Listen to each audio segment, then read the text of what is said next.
Welcome to another exclusive episode of From the Mind of Christine McConnell. Since it is October, I thought making a witch's broom totally from scratch would be a really fun project. So I researched it as much as I could and found out that the straw stuff at the end of a broom is something called broom corn. I went to a pumpkin patch that's local and got a whole bunch of the stalks. So it's in its natural state. We're going to strip it down. I got this beautiful piece of African zebra wood from my local lumber yard, and I'm going to carve some really fun stuff into it. And I think this seems like a really seasonally appropriate, fun sort of activity. So let's get going. My first step was to sketch out a design onto the wood.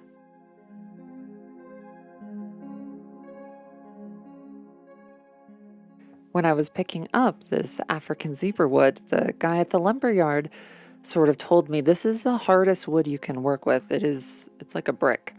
And I just sort of batted my eyes and was thinking in my head, sure, I think I've got this. And then the second I started to saw into it, I realized he was totally right. In order to easily maneuver the jigsaw along the lines that I had drawn, I drilled sort of circular holes all along the perimeter of it, just so I could easily slip the blade of the jigsaw in and sort of work it around. I'm not kidding. This is the hardest wood I have ever touched. It's basically like trying to cut stone.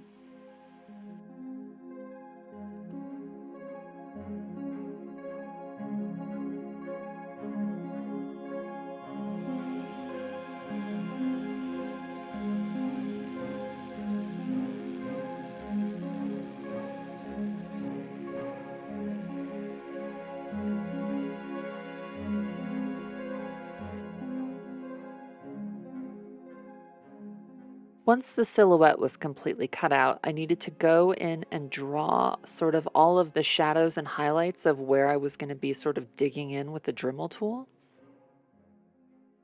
Every witch needs a toad, so I thought I would incorporate a cute little one to ride on the tail of the broom. These are my very favorite Dremel tips, but this wood was so hard, it destroyed so many of them, and I had to keep churning through them. The scene kind of reminds me of Edward Scissorhands, and I like to picture termites on the ground dancing in the sawdust.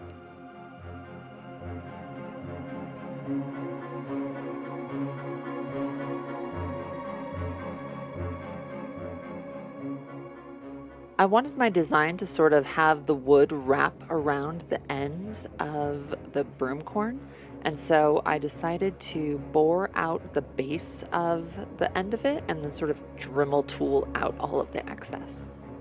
The wood was so hard I couldn't just bore it out with a Dremel tool, so I sort of pre-drilled it a ton, which looks really sloppy, but it got the job done.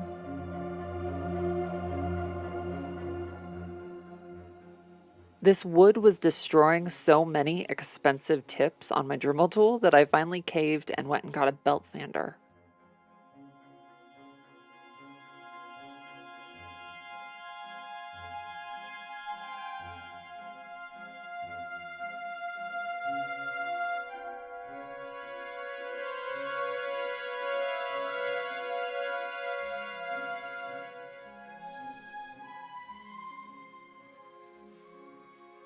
To make a relief like this, you kind of have to imagine the areas that are furthest away from you and then carve those out, but don't go too far back because you do want to leave yourself a little room to add details.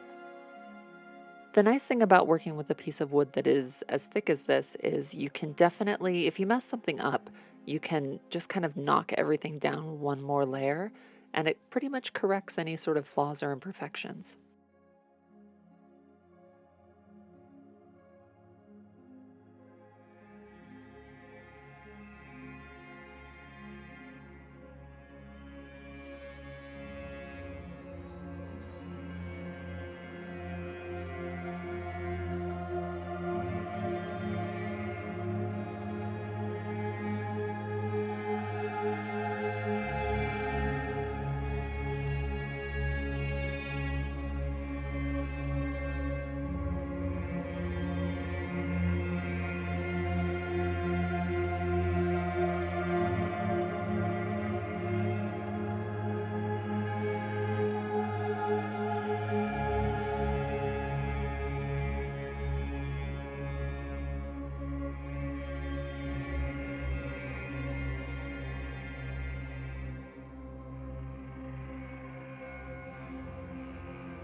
Once you get it to this stage, I mean, honestly, you could just work forever on the details.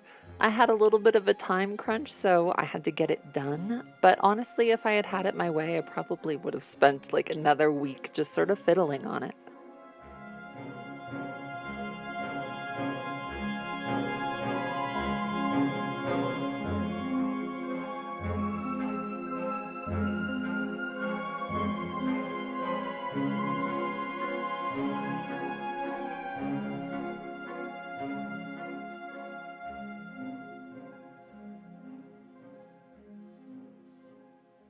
I tested so many different stains on all of the little scrap pieces that I had cut away, and the one that I found that really just felt like it looked right for this was a shade called Provincial.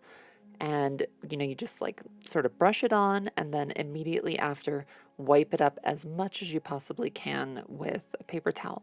Once that had dried, I applied a thin coating of boiled linseed oil and then also wiped that down with a paper towel. The linseed oil basically just adds a little bit of a protection and a light sheen to the wood. There's a possibility for oil-soaked rags and paper towels to spontaneously combust, so I just used a ceramic planting pot that I had.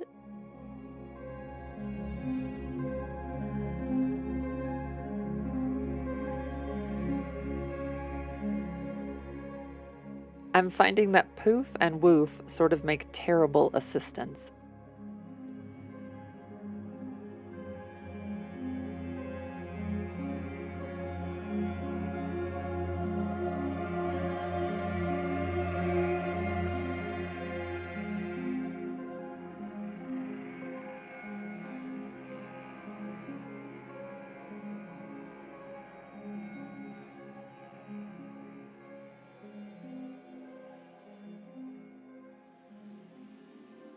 I used a really sturdy pet comb to brush off all of the excess little seeds that were on the tips of the broom corn.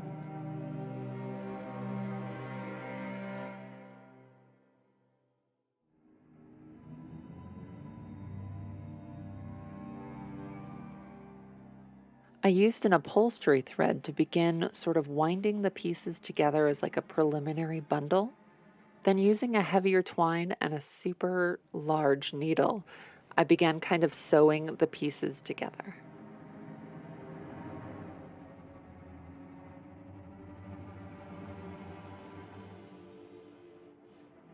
There's quite a few ways you can attach your broom corn to your stick, but I decided to drill some pinholes along the border and then stitch through them to lock in the corn. I used a really sturdy hemp rope to use as the final thread to lock this in.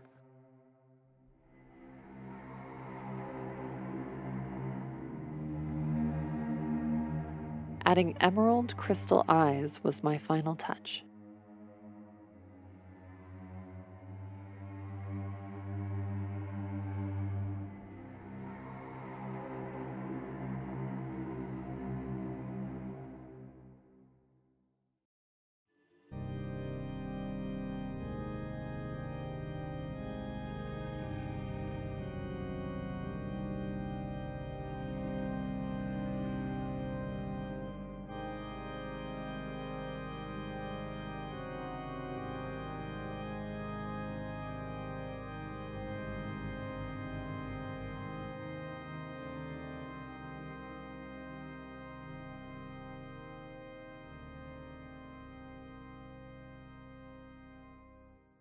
Have a happy Halloween.